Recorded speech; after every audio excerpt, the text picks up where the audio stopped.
자, 문제 다 풀었죠? 문제 풀고 수업을 들으면 되겠습니다. 오늘 페이지는 어디냐면 39페이지. 지난 시간에 선생님이 수업 끝날 때쯤에 몸이 좀 많이 안 좋았어요. 그래서 집에 내려가는 길에 죽음으로의 선구를 했지. 내가 정말 죽는다면 이렇게 수업을 한 걸 후회하지 않을까. 이 지금 수업하는 게 나에게 의미가 있을까. 사실은 선생님이 예전에 아이들에게 했던 말 중에 이런 말 많이 했거든. 장수는 전쟁터에서 죽는다면 나는 수업을 하다가 죽고 싶다. 이렇게 얘기할 정도로 수업에 상당히 열의를 가지고 했었는데 어저께 딱 그 느낌이 드는 거예요. 왜냐면 요즘에 선생님이 몸도 많이 피곤하고 또 나이를 먹어가면서 뭔가 이렇게 몸적으로 체력적으로 힘든 걸 많이 느끼니까 좀 그런 생각을 하면서 막 집에 터벅터벅 걸어갔는데 그게 안 되는 거야. 내가 과연 죽음으로의 선고를 딱 하려고 했는데 이거를 지금 내가 죽음의 선고가 뭐야? 죽음이 있으면은 내가 지금 여기 살면은 예를 들어서 이거 지우고 할 거죠? 나 여기가 죽음이야. 내가 지금 여기 살고 있잖아. 먼저 죽음에 다가가 본 다음에 내가 죽으니까는 다시 돌아와서 나의 남은 이 삶을 어떻게 살까를 고민하는 거잖아. 사실은 하이데거가 왜 의미가 있냐면 우리가 죽음을 생각하면은 죽은 다음 세계는 뭐가 있을까? 이런 내세에는 뭐가 있을까? 이런 걸 많이 고민했죠. 플라톤이라든지 그 다른 종교적인 사람들이라든지. 근데 하이데거는 이제 죽음을 생각하면은 내가 돌아서 주체적인 삶을 살 수 있다고 얘기하는 거잖아요. 그게 의미가 있는데 그냥 확신이 안 되는 거야. 내가 이거 수업 열심히 하게 되면은 주체적으로 살아서 후회하지 않고 실존으로서 살아갈 수 있을까를 고민하다가 안 돼가지고 나는 죽음에 대한 선고를 한 다음에 어디까지 갔냐면 내가 지난까지 살아온 것들에 대해 좀 고민을 많이 했어요. 어쨌든 죽음에 대한 선고를 하게 되니까 이 전에 인생까지 다 고민을 하게 되는 거겠지. 그래서 고민하게 되면서 내가 주체적으로 살았고 그런 것들에 대해서 이제 후회를 하지 않고 되게 만족스러운 것들을 생각해 봤는데 초등학교 때 같은 경우는 기억에 아직도 남아있는 게 선생님 때는 천냥백화점이라는 게 있었어요. 그래서 모든 물건이 다 1,000원이고 비싸봤자 2,000원이야. 굉장히 크게 지금도 있는지 모르겠는데 그래서 거기서 부모님 선물을 사기 위해서 계속 이것저것 다 보다가 액자를 샀던 그 기억이 아직도 내 머릿속에 남아있어. 5학년 때인가 4학년 때인가 6학년 때인가. 그래서 뭔가 내가 주체적으로 살아갈 때 뭔가 가족에 대한 이런 사랑을 표현했던 기억들이라든지 중학교 때 같은 경우는 기억에 남는 게 보통 학생들이 학원 독서실이 있잖아. 학원 독서실에 이제 시험 기간에는 많은데요. 평일 그러니까는 시험 기간하고 완전히 동떨어진 주말 이럴 때는 학원 독서실에 사람이 별로 없는데 그 넓은 학원 독서실에 꼭 3명 정도가 앉아서 공부를 했었어. 그 중에 한 명이 나였고 항상 저쪽 그 입구가 있으면 저쪽 반대편 끝으로 가서 창가 쪽에 공부를 했던 그 기억이 남아있는데 그러니까 묵묵히 공부를 했던 거에 대해서 또 후회하지 않는 주체적 선택이라는 느낌이 들기도 했고 고등학교 때는 선생님이 약간 이제 방황을 좀 했어요. 방황을 좀 해가지고 이렇게 시키는 대로 사는 게 아니라 특히 이제 멋을 부리는 데 치중해가지고 그 당시 유행했던 것들 교복도 많이 줄여 입고 머리도 많이 기르고 꽃무늬 남방이라고 해서 이정재랑 정우성이 태양은 없다에서 입었던 꽃무늬 남방을 입어서 완벽하게 소화를 해가지고 정말 그 당시 사람들에게 큰 인상을 심어줬죠. 그런 것들을 막 고민하게 되는 거야. 고민하다가 뭐 이런저런 생각을 정말 많이 했어. 어저께 막 집에 가는 길에 집 앞에 들어섰어도 계속 집 앞에 배회했어요. 배회하면서 막 그래 살아온 날들을 고민해보자 이러다가 나의 수업도 그렇고 여러분들도 그렇고 내가 좀 해주고 싶은 말 중에 하나가 사실은 여러분들의 고3 생활도 그렇고 뭐 선생님이 나중에 임용고시를 봤을 때를 얘기할 건데 실존주의자들이 보기에는 하이데거 같은 실존주의자들이 보기에 인간의 실존은요 어떤 상황에는 내던져진 존재라고 표현을 해요. 내던져진 돌멩이 같은 존재라고. 그래서 상황 자체를 우리가 고르고 선택하고 이런 게 아니라 우리가 어떤 상황이 원해서 고르는 건 아니지만 그 상황에 주어졌는데 그 상황에서 어떻게 살아가느냐 이런 걸 중요시 여기는 게 실존주의자고 그 상황에서 주체적으로 판단해서 살아가야 한다는 거거든.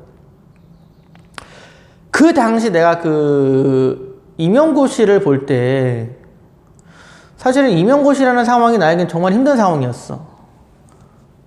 왜냐면 선생님이 임용고시 선생님이 되기 위한 시험 보기 위해서 딱 시험 보려고 했는데 갑자기 대통령이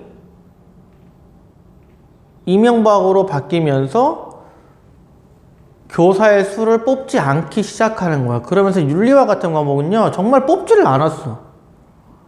그러니까 내가 윤리 같은 과목을 뽑지를 않으니까 시험을 볼 수도 없고 뽑아봤자 한 명을 뽑으니까 공부를 할 수도 없고 막 이도저도 아니 뭐 윤리 교사를 계속 해야 되는지 말아야 되는지 직업을 바꿔야 되는지 말아야 되는지 막 이런 시간이 계속 이뤄졌단 말이야. 이러지도 못하고 저러지도 못하고. 근데 이제 그때 많은 사람들이 나한테 이제 너 그냥 윤리 교사 하지 말고 과목을 옮겨서 다른 뭐 수학이나 국어 교사를 하든지 아니면 그냥 취업을 하는 게 어떠냐, 회사에 취업을 하는 게 어떠냐, 아니면 뭐 전 그러면 다른 공무원 시험에 뭐 행정고시를 보든지 이런 것들을 계속 얘기하는데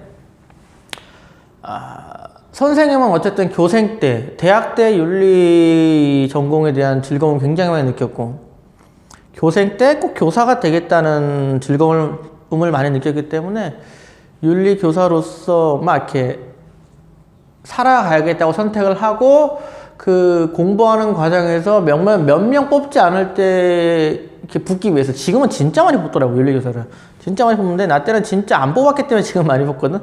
어쨌든 그 되겠다는 걸 위해서 정말 열심히 공부를 했어. 그래서 어쨌든 그 정말 나에게 내던져진 상황에서 합격을 하긴 했죠. 합격을 해서 뭐 합격도 잘 됐지. 뭐 심지어 뭐 수석으로도 합격을 하고 뭐 자랑하는 건 절대 아니지. 나는 이런 거는 그냥 얘기하는 거니까. 근데 지금 돌이켜 보니까 그 수험생활 뭐 수능 볼 때도 그렇고요. 어쨌든 그 내가 내던져지는 상황에서 내가 공부를 할지 말지를 주체적으로 판단해서 해가는 과정도 주체적으로 판단하는 거. 여러분들은 어쩌면 이렇게 생각할지도 모르겠어. 내가 어차피 죽는데 이까짓 대학 가서 뭐하나 죽음으로의 선고를 통해서 그렇게 생각하는 사람도 있겠지만 다 그 시험을 끝나고 나서 보니까 내가 만약에 그때 죽음으로의 선고를 느끼면서 그때 선생이 너무 힘들어서 내가 길이 아닌가 보다 하고 임용고시 준비를 하지 않고 뭐 다른 직종을 했다면 정말 후회를 했을 것 같거든요. 정말 후회했을 것 같다는 생각 많이 들어서 아무튼 여러분들 지금 공부를 처음 시작하는 사람들이겠지만 공부를 하더라도 죽음으로부터의 선고를 하고 할 수 있나? 하고 좀 여러분들이 원하는 공부를 선택해서 한다는 심정을 가지고 하면은 정말 나중에도 여러분들이 그 수험생활 자체에 대해 선생님이 지금 느끼는 것처럼 굉장히 뿌듯한 감정을 느낄 수 있을 것 같아요. 꼭 열심히 해서 좋은 결과 있기를 정말 바라겠고, 선생님이 그래서 어제 수업 이거 온라인 영상도 정말 피곤해가지고 막 진짜 막 때려칠까 막 이런 과정에서 막 하고 있었는데 어저께 우리 학교 어떤 애도 또 교문 앞에서 딱 만난 거야. 2반에 내 이름 까먹었네. 2반에 계약하면 다시 봐야겠네. 2반에 누구였는데 응? 선생님 안녕하세요 인사를 하길래 그래 뭐냐 이랬더니 뭐 수업을 듣고 있던 애더라고. 얼굴을 모르지. 오프라인에 안 갔으니까. 선생님 야 수업 들을만 하냐 물어봤어. 들을만 하지 않다 그러면 나 진짜 이거 그냥 EBS 수업 틀어버리려고. 근데 뭐 EBS보다는 도움이 되는 것 같아요 라고 얘기를 하더라고. 그래서 참 이런저런 얘기도 같이 겸사겸사 들으면서 어쨌든 온라인 수업을 계속 잘 찍어 보도록 하겠습니다. 뭐 그냥 죽음으로의 선고 수업 내용이기 때문에 좀 이런 얘기를 해보고 싶었고, 아무튼 여러분들의 삶 자체가 후회가 없었으면 좋겠고, 더 나아가 여러분들이 후회 없는 삶을 살기 위해서는 그동안 이제 걸어왔던 과정도 같이 보면은 후회를 좀 덜 하는 선택을 하지 않을까 해서 이런 얘기 좀 했네요. 자, 바로 가보자. 자, 39페이지입니다. 1번 문제. 그림은 서술형 평가 문제와 학생 답안이다. 학생 답안의 기억, 미음 중 옳지 않은 것은입니다. 문제 보니까 출생의 의에 대해 서술하시오입니다. 쉬운 거는 그냥 답만 체크하고 넘어가겠습니다. 너무 쉬운 거를 다 푸니까는 의미가 없어. 니은이 정답이지. 모체와 가족으로부터 분리된 삶을 살아가는 존재로서 자신의 생명과 행위에 책임을 지는 도덕적 주체로 성장해 나간다. 어디가 틀렸습니까? 그렇지. 분리가 틀렸지. 출생은요, 생물학적으로는 모체로부터는 떨어져 나가는 게 맞지만, 기본적으로 내가 모체로부터는 떨어져 나오지만, 윤리적 존재로서 혹은 사회적 존재로서 다른 사람과의 관계를 맺기 시작하는 거잖아. 그래서 분리라는 표현들은 함께, 혹은 관계를 맺는 시작이다라는 표현을 쓰는 게 맞습니다. 태어났다고 해서 따로 살아가는 게 절대 아닙니다. 같이 살아가는 거고. 또 태어나자마자 분리가 돼서 따로 살아가면은 너네는 1살 때부터 일어나가지고 오늘은 치킨 시켜 먹어야지. 치킨 시켜 먹냐? 엄마가 가만히 있는데 데려다가 막 밥 먹이고 똥 치우고 이렇게 사니까 사는 거지. 맞지 않습니까? 분리된 삶을 살아간다는 게 말이 안 되는 거죠. 함께 살아가는 거죠. 함께. 자, 2번. 다음 사상가의 입장만을 보기에서 있는 대로 고른 것은 입니다. 자, 넷째 줄 끝에 보면은 이런 말이 있네. 그것이 변화하여 기운이 있게 되고, 기운이 변화하여 형체가 있게 돼요. 형체가 변화하여 삶이 있게 된다. 이게 무슨 말이냐? 장자는요, 도가 있으면 도에서 기가 나오고, 이 기가 또 모이면서 형체가 생긴단 말이에요. 어떤 형체. 인간의 몸 같은 형체가 생기는 거야. 그럼 인간의 형체가 생기면은 그 속에 삶.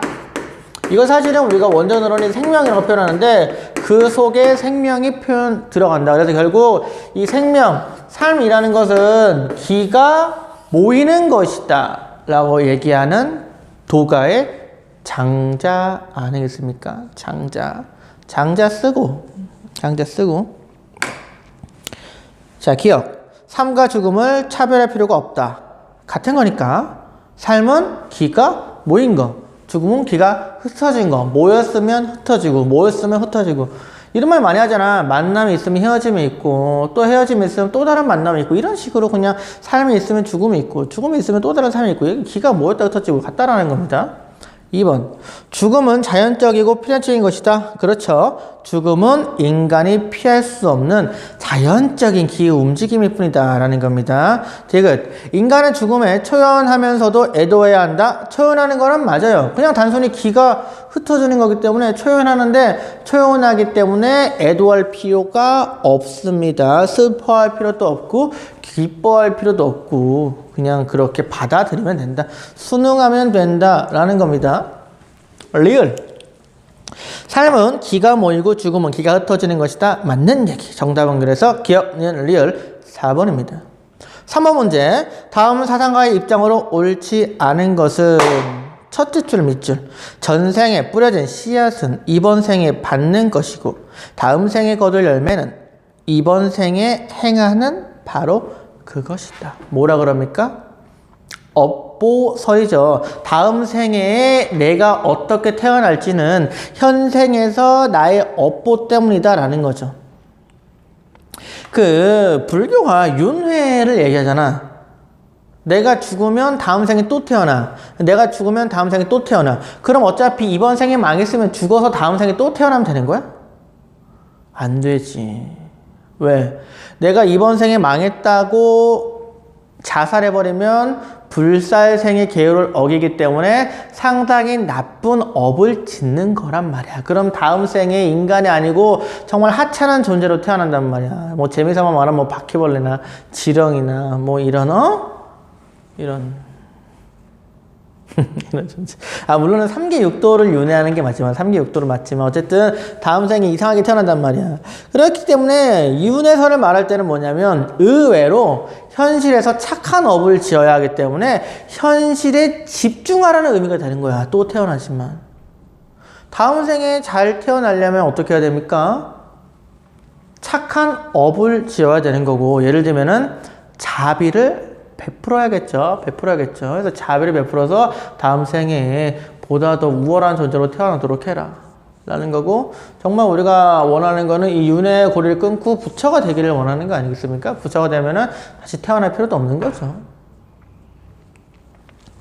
자, 보기 1번입니다. 인간은 죽음 이후에나 모든 고통에서 벗어나게 된다? 아니에요. 죽으면 또 태어나. 죽으면 또 태어나고, 불교의 사고가 뭐야? 생로병사야. 생로병사.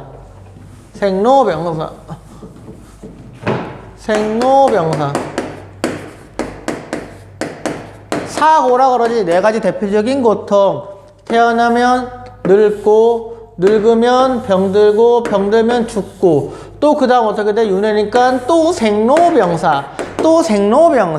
자, 태어남은 불교에게는 고통입니다. 고통. 그래서 이 태어남의 고통을 끊기 위해서 열반에 들어가야 되는 거고요.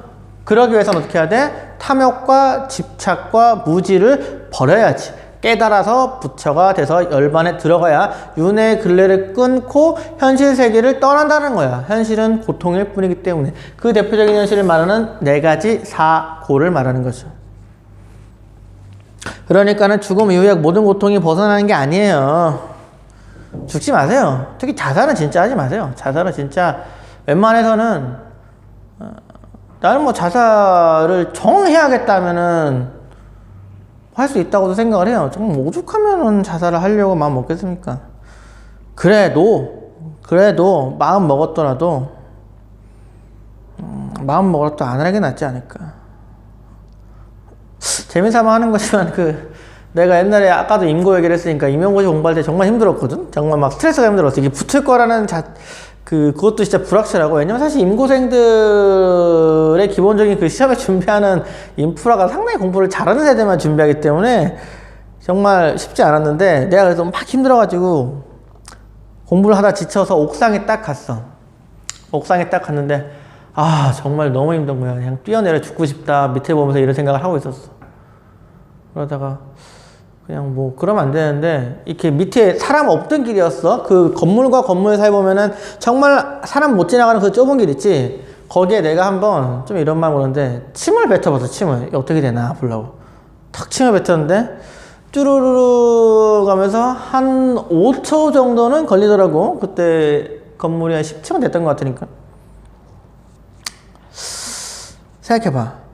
내가 만약에 지금 자살한다고 뛰어내리면 5초 동안 처음에는 죽는구나, 끝이구나 라는 생각이 들다가 한 3초쯤 지나면 잠깐만, 근데 죽을 정도까지는 아닌 것 같은데 더 살아보고 싶은데 이런 생각이 들 수 있다는 생각이 들면서 바로 그냥 옥상을 내려가서 다시 독서실로 갔던 그런 기억이 있는데, 사실은 우리가 자살에 대한 판단은 오류 가능성이 있고 또 되돌릴 수가 없는 것이기 때문에 가급적이면 일단은 끝까지는 살아보는 게 맞지 않을까라는 생각을 좀 해봅니다.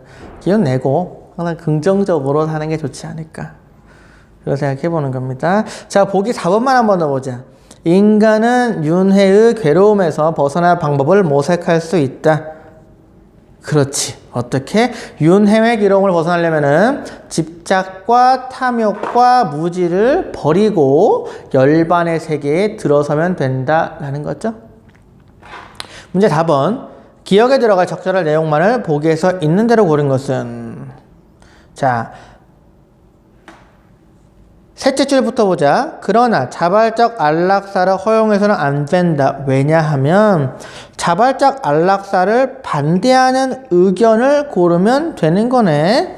자, 기억. 환자의 신체에 대한 자기 결정권을 침해하는 것이기 때문이다. 환자의 신체에 대한 자기 결정권을 침해하는 것은 안락사를 반대하는 사람들에 대한 비판이기 때문에 안락사 찬성하는 사람들은 얘기겠지? 기억은 땡, 니은. 인간에게는 자신의 죽음을 인위적으로 선택할 권리가 없기 때문이다. 인간에게 죽을 권리는 없다. 그러니까 안락사를 반대한다. 근거가 충분히 될 수 있다. 디귿. 안락사는 생명을 보존하려는 자연의 질서를 어기는 것이기 때문이다. 그렇지. 자연법적인 측면에서 인간에게는 종족 보존의 의무가 있단 말이야. 그렇기 때문에 이러한 근거에 관련해서 자연의 질서를 어기니까 안락사를 하면 안 된다라는 거죠. 리얼. 환자는 고통 감소를 위해 존엄하게 죽음을 맞이할 권리가 있다. 이거는 안락사를 찬성하는 입장에서 하는 것이기 때문에 정답은 니은 디귿 2번이 되겠습니다. 5번입니다. 갑을 사상가에서 갑은 긍정, 을은 부정의 대답을 할 질문으로 보기에서 있는 대로 고른 것은 갑. 신체는 영혼이 진리와 인식을 얻는 것을 방해한다. 누굽니까? 플라톤이고, 플라톤은 죽음은 곧 영혼의 해방이라고 했죠. 육체는 소멸하지만 영혼은 불멸한다. 현실 세계에서 육체가 소멸되면서 영혼은 육체를 떠나고 현실 세계를 떠나 어디로 갑니까? 처음에 왔던 이데아의 세계로 간다. 이데아는 어떤 세계? 진리의 세계. 죽음은 두려워하거나 슬퍼할 일이 아니라 기쁜 일이라는 거죠. 을. 죽음은 산 사람이나 죽은 사람 모두와 아무런 상관이 없다. 산 사람에게는 아직 죽음이 오지 않았고 경험하지 않았고 죽은 사람은 이미 존재하지 않기 때문에 죽은 사람은 존재하지 않으니까 감각할 수가 없어서 고통을 느낄 수 없다. 산 사람은 아직 경험하지도 않았어. 죽은 사람은 감각이 없으니까 고통을 느끼지 못해. 즉, 이 두 가지 입장에서 인간은 죽음을 두려워할 필요가 없다라고 말한 에피쿠로스입니다. 너네도 수험 생활 할 때 제일 한심한 것 중에 하나가 뭐야? 아직 여러분들의 수능 시험은 나오지 않았고 심지어 여러분들의 수능 시험이 망칠 거라는 경험은 하지 않았어. 그런데도 불구하고 내가 시험을 망치면 어떡하지? 시험날 하면 어떡하지? 이러한 걱정으로 지금 수험 나를 향해 나아가는 오늘 두려워하면서 안 되겠어. 오늘 술 한 잔만. 안 되겠어. 나 불안해. 오늘 노란판 해야겠어. 죽는다 진짜. 그러지 마세요. 끝난 다음에 여러분들 뭐 그런 걸 두려워하면서 지금 현실에 집중하지 못하는 건 오히려 더 고통스러운 겁니다. 그리고 또 오늘 고통 받지 말란 말이야. 스트레스 받지 말고 그냥 공부하면 되는 겁니다. 아직 경험하지 못했습니다. 그리고 여러분들이 수능이 끝난 다음에는 뭐야? 고통을 감각해? 감각은 남아있겠지만 고통을 감각하지 않을 거야. 뭘 감각합니까? 쾌락을, 행복을. 쾌락을 감각해서 행복을 느끼겠지. 원하는 대학 다 가고 뭐 기분 좋게 또 지식 들고 할 거 아닙니까? 그런 거란 말이야. 이런 에피쿠로스입니다. 죽음은 두려워할 필요가 없다. 자, 갑은 긍정, 을은 부정이라네. 기억. 죽음은 인간이 두려워해야 할 대상인가? 갑도 X, 을도 X고. 니은. 죽음 이후에 인간의 감각은 소멸하는가? 갑은 소멸하죠. 감각은 뭐가 합니까? 영혼이 합니까? 육체가 합니까? 감각은 육체가 하는 거야. 이 오감으로 하는 거잖아. 촉감, 뭐 먹는 미각, 뭐 눈 보는 시각, 이런 게 감각이라는 건데 이런 거는 육체가 하는 거지 영혼이 하는 게 아니에요. 감각은 소멸, 플라톤은 오, 에피쿠로스도 오죠. 육체가 없으면 감각 못 한다니까. 디귿. 죽음 이후에 참된 진리를 도달할 수 있는가? 갑은 O, 을은 X지. 기본적으로 에피쿠로스 같은 사람들은 영혼의 존재를 인정하지 않습니다. 왜? 인간은 원자들의 모인 것이라고 보기 때문에 죽으면 원자가 흩어진다고 봤어. 영혼 그런 거 없다라는 겁니다. 영혼 있니? 너네가 보기에? 너네가 보기에 여러분들은 영혼하고 육체가 다 있는 것 같아? 육체만 있는 것 같아? 육체는 100% 있지 사실. 육체는 뭐 있잖아. 너네 영혼 있냐? 뭐 너네는 있다고 생각하는지 없다고 생각하는지 모르겠는데 분명히 나는 있는 것 같아요. 선생님은 영혼이 있고요. 선생님은 영혼이 있습니다. 그래서 죽음 이후의 세계에도 살아가야지. 나는 죽음 이후에는 갈 데가 있어요. 갈 데가 있어. 어디 가냐면 무지개 다리를 건너면은 선생님이 키우던 개가 이미 먼저 죽어서 기다리고 있거든. 그 무지개 다리 건너서 내가 키우던 개를 만나러 가야 되고 거기서 살아야 되기 때문에 또 뭐 내가 아는 뭐 가족이나 다 거기 가서 살 거기 때문에 죽으면 슬퍼할 일도 아니죠.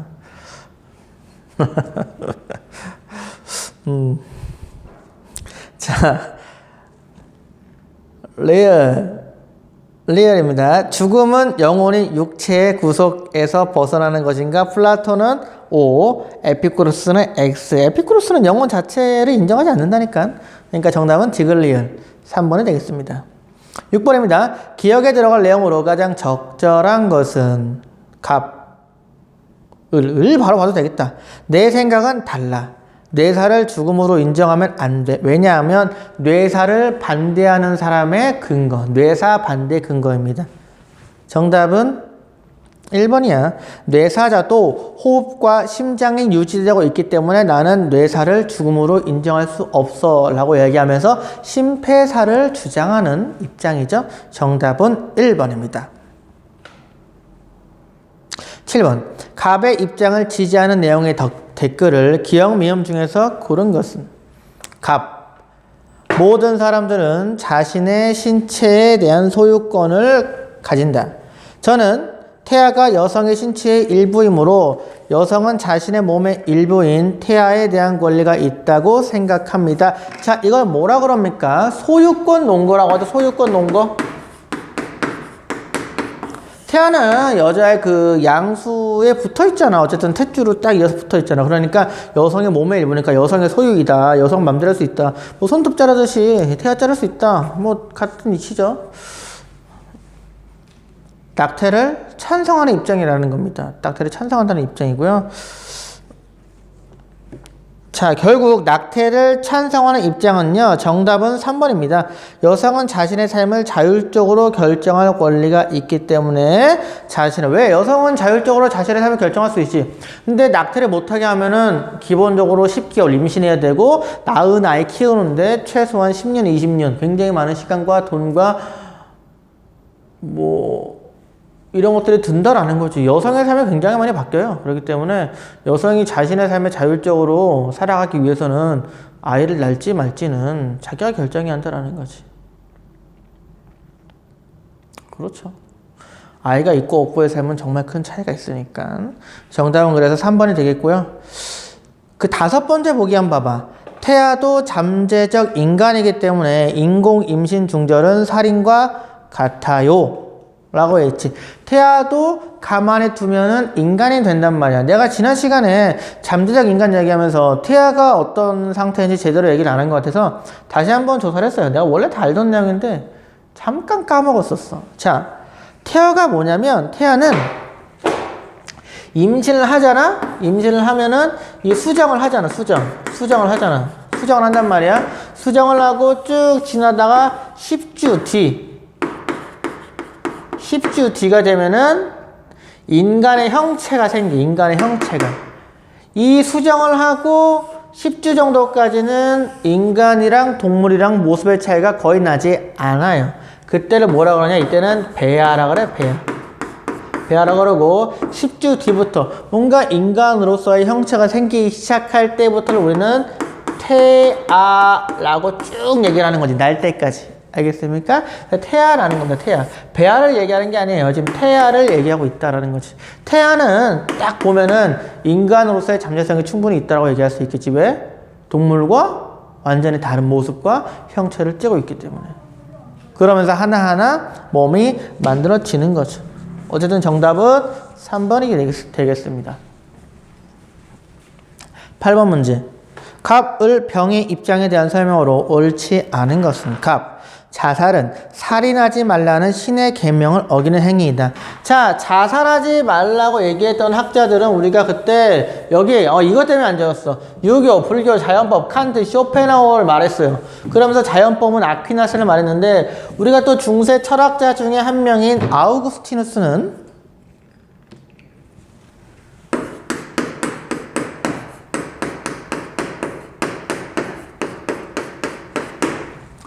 살인하지 말라라는 거, 생명을 해치지 말라라는 게 신의 계율이기 때문에 지켜야 한다. 즉 남의 생명이든 자신의 생명이든 다 소중히 여겨야 한다고 봤습니다. 왜? 생명은 누가 준 겁니까? 신의 선물이기 때문에 열심히 살아야 한다라고 본 것이 갑은 아우구스티누스야. 한 명 더 알아놓으세요. 신의 계율이기 때문에 자살을 하면 안 된다라는 거지.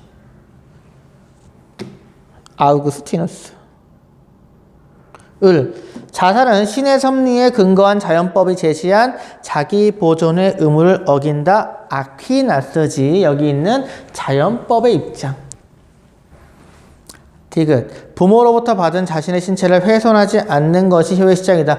불감회상을 얘기하는 거죠. 유교입니다. 유교. 불감회상. 불감회상. 정답은 쉬우니까 5번입니다. 을은 병과 달리 자살이 자기 보존의 규범을 지키지 않는 것이라고 본다? 아니죠. 갑, 을, 병 모두 자살은 자기 보존의 규범을 지켜야 한다고 보는 거죠. 자, 실전 문제 1번으로 가겠습니다. 1. 가, 나 사상의 입장에 대한 설명으로 가장 적절한 것은 가. 두 번째 줄 중간쯤 보면은 삶에서 뭐입니까? 삶에서부터 밑줄. 삶에서 중요한 것은 영혼을 정화하는 일이라면 죽는다는 것은 더 이상 정화될 필요 없이 순수한 영혼을 가질 수 있게 됨을 의미한다. 플라톤이죠. 영혼 불멸을 말하는 플라톤입니다. 나. 첫째 줄에 밑줄을 쳐봐. 인간은 오온의 집합에 불과하다. 오온. 자, 오온이 뭐냐? 오온.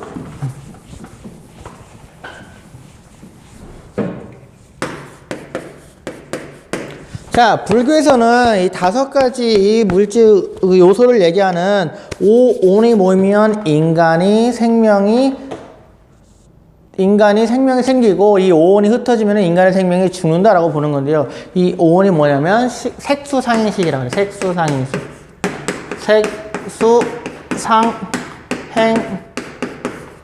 색수상행식이라고 그러는데 색은 물질적인 것을 말해요. 물질적인 것을.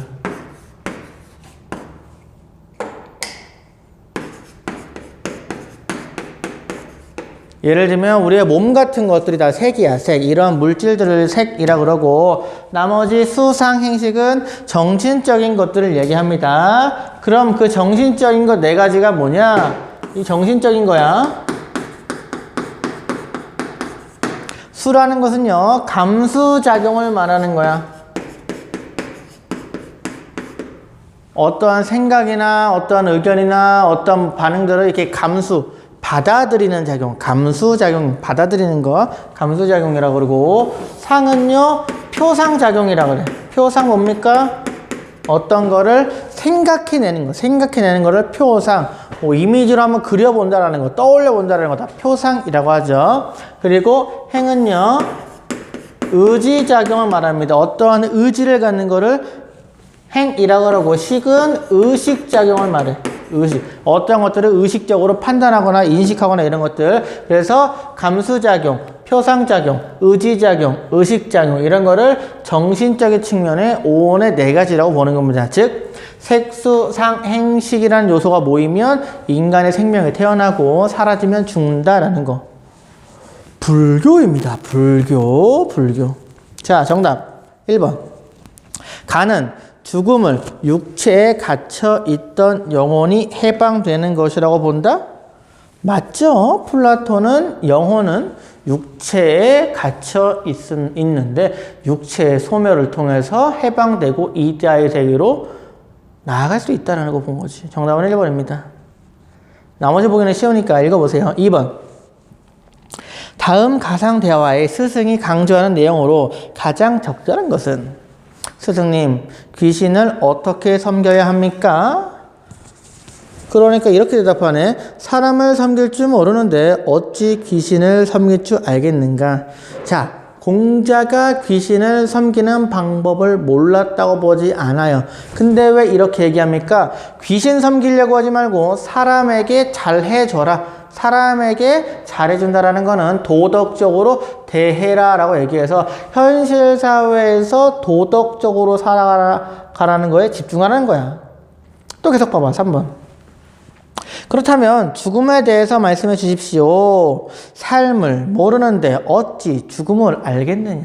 우리는 공자가 죽음을 모른다고 보지 않아. 뭐야? 죽음을 걱정하지 말고 지금 살고 있는 현실에 집중하고 현실을 중시해라. 현실을 중시한다라는 건 뭡니까?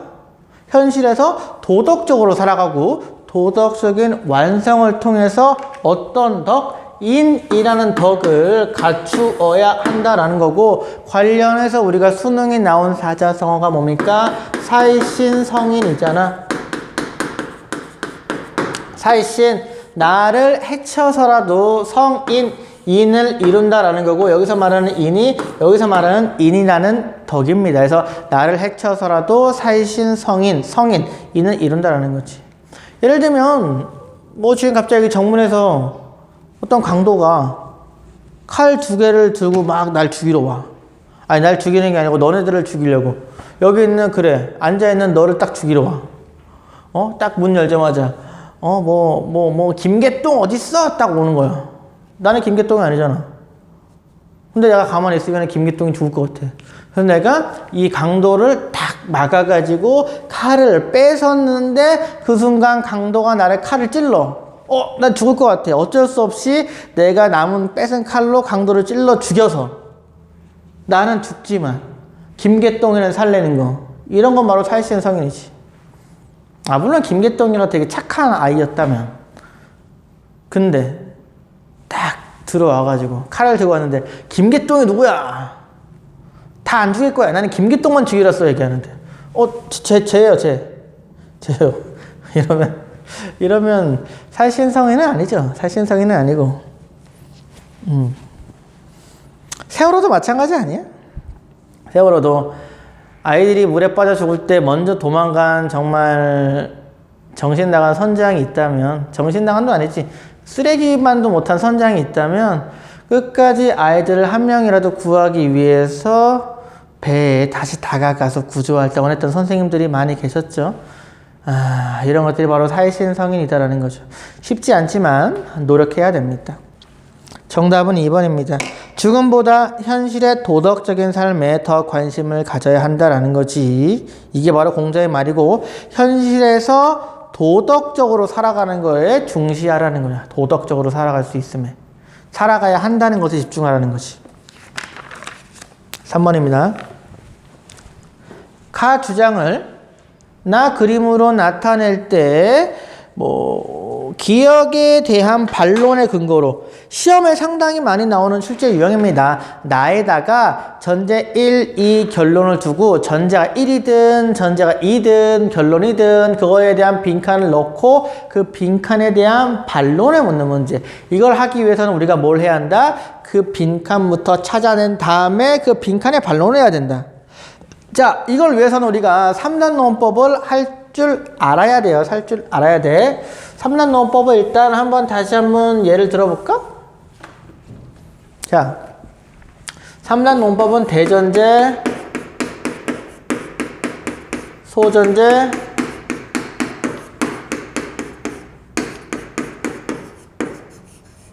결론으로 구성이 되는데, 정말 유명한 대전제는 뭐야? 사람은 죽는다야. 그리고 사람 중에 한 명인 소크라테스는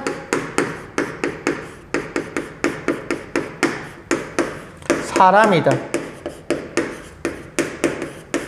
그럼 결론은 뭐가 됩니까? 사람은이란 말하고 사람은이라는 말이 연결고리가 돼서 소크라테스는 죽는다를 이어주기 때문에 소크라테스는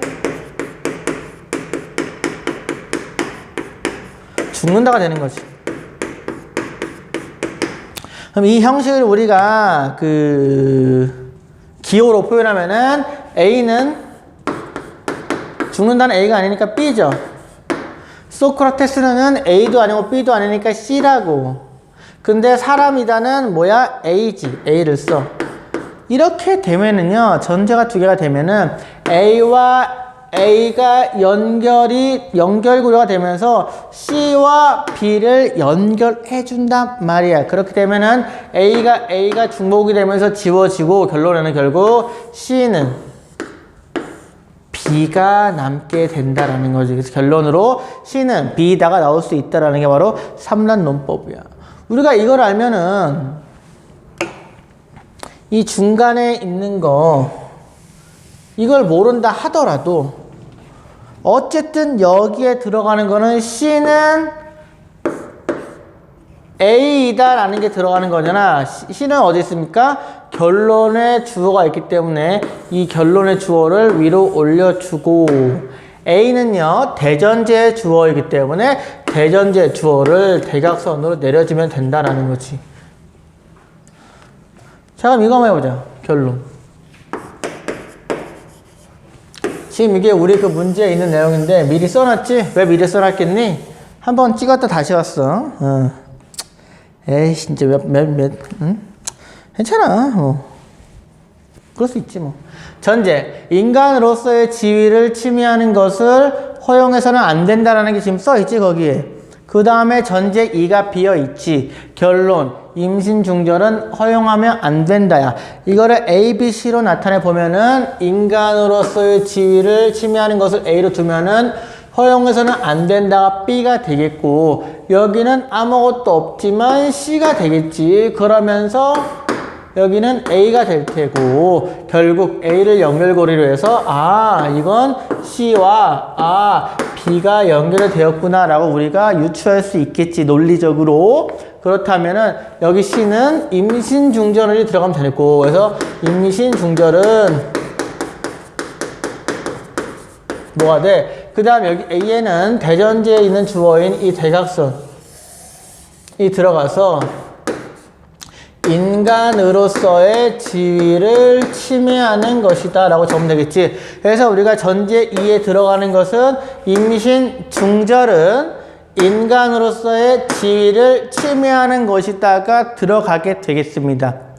임신 중절은 인간으로서의 지위를 침해하는 것이다. 그러면 이 전제에 대한 반론은 뭐냐면 임신 중절은 인간에 대한 지위를 침해하는 것이 아니다라는 의견을 쓰면 되는 거겠죠.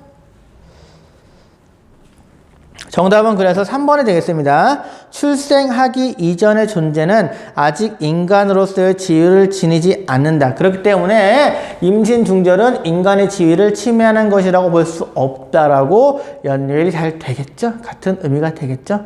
정답은 그래서 3번입니다. 4번. 다음 사상가가 긍정의 대답을 할 질문으로 가장 적절한 것은? 세 시절에 비춰봐. 죽음은 더 이상, 둘째 주 ጨ끝이구나. 현부터. 현존재의 죽음은 더 이상 현존재일 수 없다는 가능성이다. 밑줄을 치고. 그러니까 죽으면 더 이상 현 존재가 아니라는 거야. 현 존재는 어떤 존재라고 그랬어? 다른 존재는 죽음에 임박해야만 내가 죽는다는 거 알아. 현 존재는 내가 존재하는데 존재하는 것에 대해서 생각해 볼 수 있는 존재이기 때문에 나의 존재하는 것에 대해서 내가 죽을 수도 있다는 것도 인식할 수 있고, 그 인식을 통해서 내가 존재하는 기간을 주체적으로 살아갈 수 있는 인간과 같은 존재들을 말하고 있는 거란 말이야. 나의 존재에 대해서 생각해 볼 수 있는 그런 존재. 그 다음 끝에서 두 줄 위로 가면은 그리하여 찾았나요? 맨 밑에서 두 줄 위로 밑줄 쳐봐. 그리하여 죽음은 가장 독자적이고 몰교섭적이고 뛰어넘을 수 없는 가능성으로 드러난다. 밑줄을 치고, 그리하여 죽음은 가장 독자적이고, 독자적이란 말은 뭘까? 내 죽음이라는 거야. 너네 장례식장 가봤냐? 니네 죽음이 아니고 남의 죽음이지. 독자적인 게 아니야. 내 죽음이라고. 근데 장례식장을 안만 가도 죽음에 대해서 고민하고 내 삶에 대해 생각해 보는 게 아니라고. 결국 내가 죽음에 대한 선고를 할 때는 독자적. 내 죽음에 대해서 생각을 해야 되는 것이고, 그 다음 뭘 교섭적이다. 이것도 마찬가지지. 내 죽음이라는 거야. 어떤 교섭을 통해서 알아가는 그 죽음이 아니고, 다른 사람의 말에 의해 살라는 그런 죽음이 아니고, 내 죽음이라는 거야. 교섭 없이 나의 죽음이고, 뛰어넘을 수 없는 가능성으로서 드러난다라는 거는 뭐야? 죽음은 피할 수 없다는 거야. 나의 죽음이고 곧 나의 이러한 죽음은 피할 수 없는 것이다. 그렇다면 죽음을 향해 나아가는 나의 삶의 과정을 어떻게 살지를 주체적으로 판단해 보겠다라는 게 바로 하이데거 아니겠습니까? 정답은 그래서 3번이 되겠죠. 죽음에 대한 자각은 인간을 주체적으로 존재하도록 하는 계기가 될 수 있는가? 될 수 있다라는 거죠. 동물은 될 수가 없다라는 거야. 보기 1번 볼까? 인간은 자신의 죽음에 대해 인식할 수 없는 존재인가? 인식할 수 있다니까. 2번. 인간은 죽음 이후에야 자신의 본질을 직시할 수 있는가? 죽음 이후는 관심이 없다고, 현존재할 수 없다고 내가 밑줄을 쳤잖아. 알겠습니까? 4번. 인간과 동물은 자신을 죽을 수밖에 없는 존재자로 인식한다는 점에서 공통점인가? 동물은 현존재가 아니에요. 동물은 그냥 죽을 때 돼서야 죽는다는 거 알아. 물론 동물한테 물어본 적은 없지만. 5번. 인간은 죽음의 가능성을 완전히 잊을 때 인간답게 자신의 삶을 이끌어갈 수 있는가?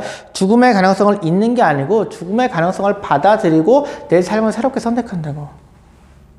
4번에 별표 한 3개 쳐보고 하이데거 기출 내가 준비 2개 했습니다. 첫 번째. 자, 녹화 잘 되고 있겠지? 오케이. 첫 번째.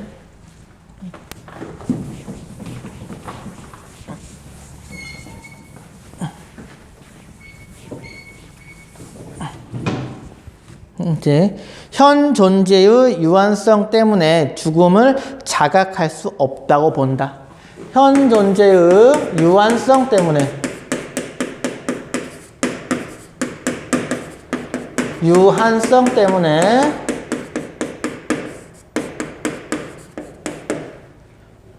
죽음을 자각할 수 없다고 본다.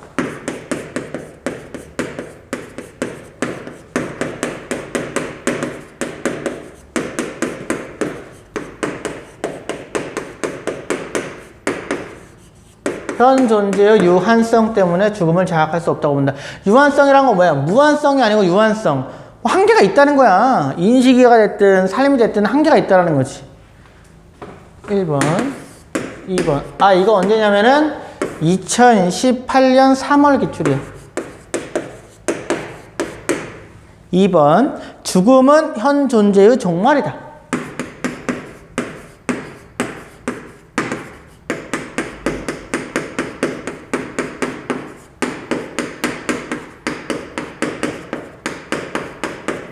죽음은 현 존재의 종말이다.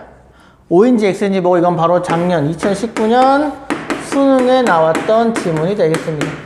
2019년 수능에 나왔던 지문.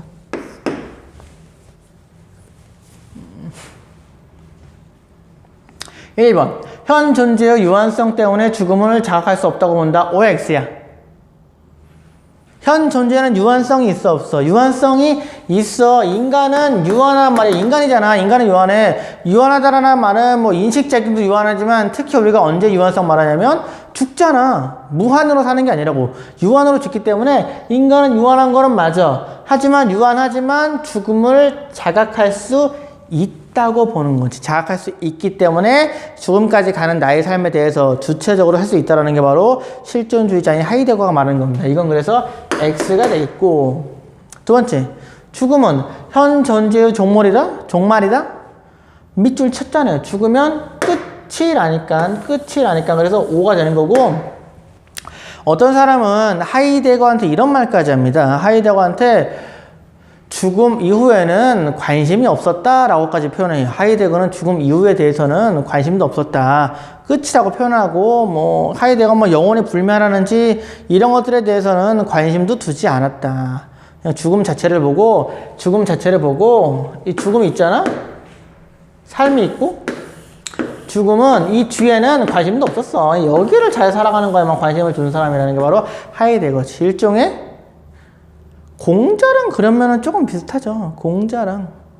근데 물론 죽음에 대한 선고를 공자랑 말한 건 아니니까 어쨌든 현실에 집중하자라는 거지. 5번 문제입니다. 갑을 사상가의 관점에서 문제 상황 K에게 제시할 조언으로 가장 적절한 것은 갑.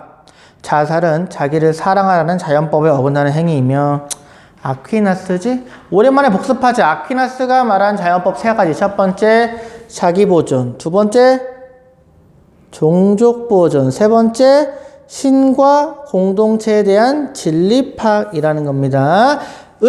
괴로움을 벗어나기 위해 자살한다면 그는 자신의 인격을 한낱 수단으로 이용하는 것으로 자신을 목적으로 대하는 도덕법칙에 어긋난다. 누굽니까? 칸트이고 인간성의 정식에 대해서 얘기하고 있는 거죠. 어떠한 법칙, 준칙, 법칙이 내가 세운 법칙인 준칙이 의무가 되기 위해서는 2가지 정식, 보편성의 정식과 인간성의 정식을 통과해야 한다고 봤는데 그중 인간성의 정식을 말하고 있는 거죠. 문제 상황.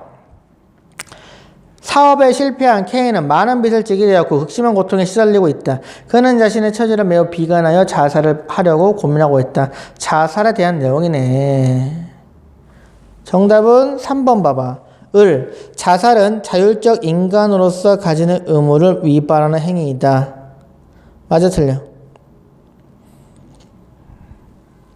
자율적 인간으로서 라는 말은 무슨 말일까? 칸트에게 자율은 뭐라 그랬습니까?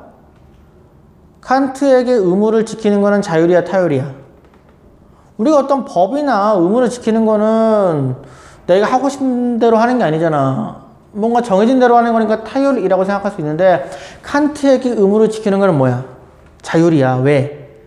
자기 입법. 내가 만든 법칙이잖아. 내가 만든 법칙을 내가 지키는 건 내 마음대로 행동하는 거잖아. 그렇지 않습니까? 자율이야.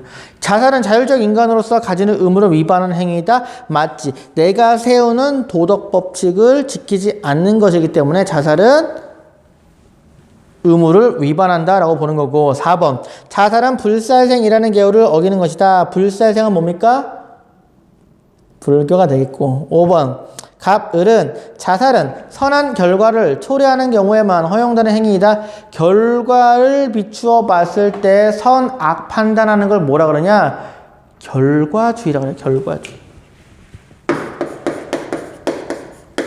어떤 결과가 좋고 나쁨에 따라서 어떤 행위의 선악을 판단하는 것을 바로 결과주의라고 하는데 칸트나 자연법은 결과는 고민하지 않고 뭐라 그래? 어떤 행위가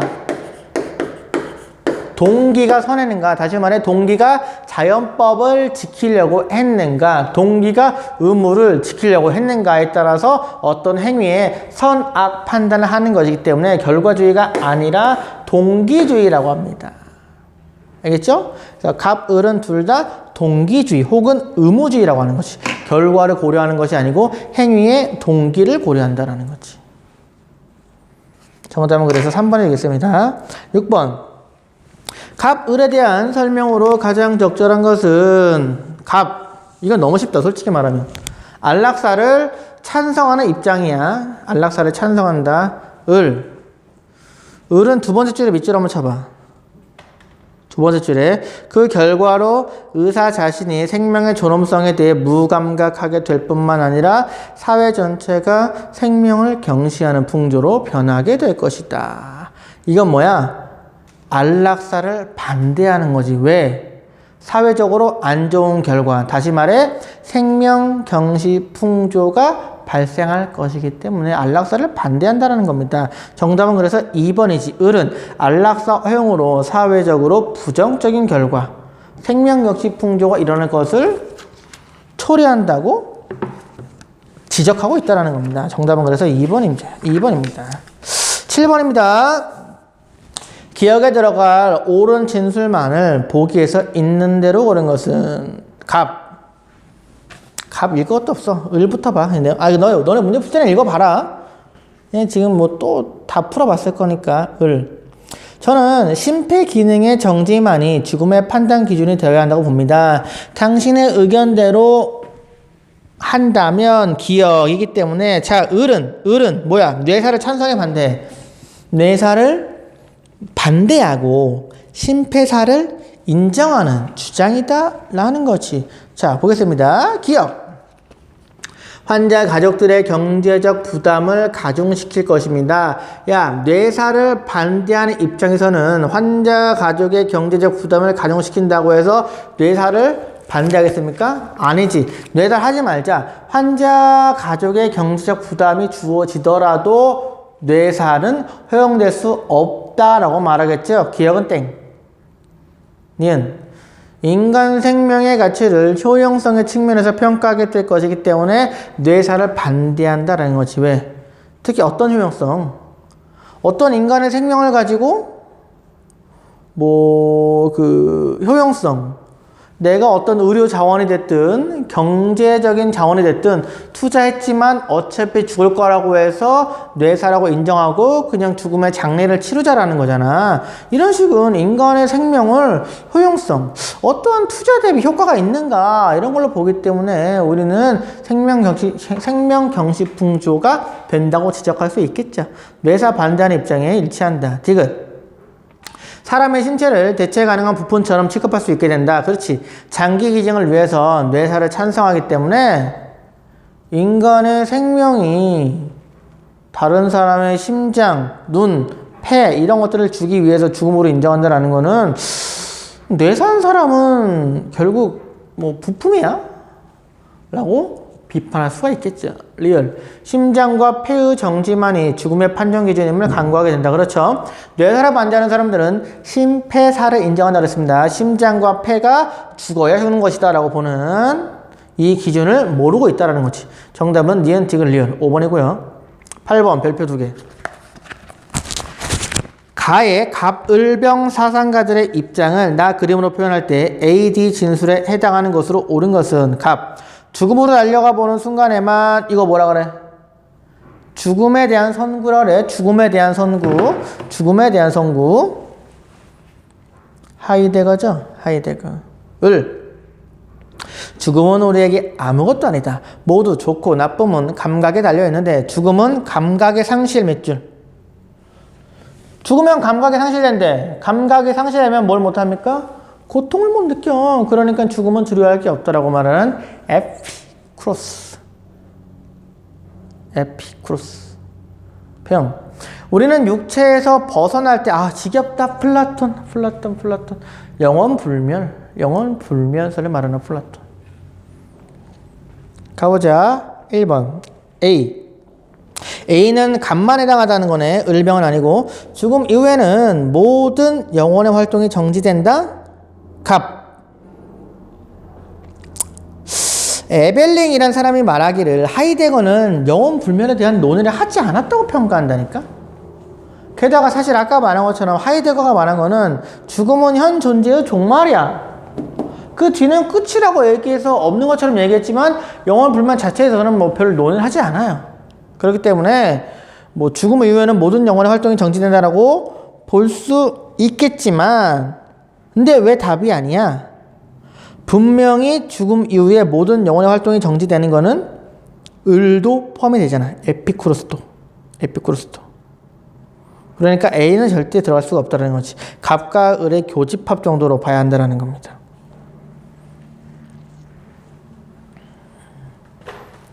2번 B. 죽음의 고통을 감내해야만 불안에서 벗어날 수 있다. 죽음의 고통을 감내할 필요가 없어. 살아있는 동안은 죽지 않고 죽으면 고통을 못 느끼니까 감내할 고통이 없어요. 죽음을 두려워하면서 갖는 고통은 쓸데없는 고통이라는 거야. 멍청해서 느끼는. 3번 C. 죽음 이후에 영혼의 이데아의 세계에 들어갈 수 있다. 이데아의 세계에 들어갈 수 있다. 플라톤만의 입장이 맞죠. 정답은 그래서 3번입니다. 나머지는 쉬우니까 보기엔 읽어보면 될 것 같고. 오늘 수업 여기까지 하겠고요. 어쨌든 여러분들의 이제 죽음에 대한까지의 삶에 대해서 주체적으로 후회 없이 살아가기를 바라겠습니다. 다음 시간에 보겠습니다. 고생했어요.